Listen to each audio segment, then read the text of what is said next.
What's with the increase in gender wars? Ragebait brings in more money than well-researched content or content where people have mature, moderator-lead discussions with each other. Gender wars makes money and money rules over everything.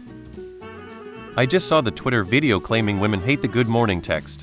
I really hope that's ragebait because WTF. Social media really is making everything worse.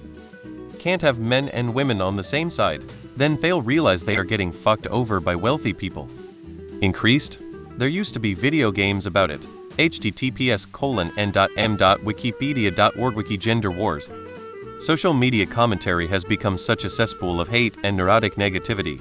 Reddit avoids a lot of it with its upvote-downvote system and hive mind attitude, but places like Facebook are breeding very, very angry people. Social media makes people lose touch to reality. Like the meme about how two dogs bark at each other when there's a gate between them. The moment the gate removed, they stay quiet. It's a psyop to distract you from endless war and corruption. There's always been trans. They just weaponized it to keep you more engaged in shit that doesn't affect you. Multiple factors: genuine anger towards a vastly unfair system that existed for a long time, anger stemming from a harsher economy, anger stemming from moving goalposts, shattered norms, unreliable roles in society.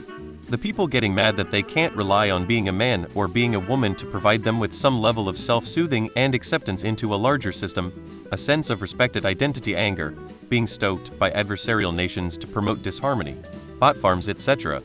The internet and AI has allowed for a vast culture war to be waged between bodies. This includes the people, the governments, and special interest groups. Election year. Our psyche is very vulnerable to rage and outrage bait. We have to all be conscious of it and not let it color our view. Overuse of generalizations when discussing matters also poison the discourse. Divide et impera. There's an unprecedented gap between the political views of young men and women. Men are becoming far more conservative while women are becoming more and more liberal.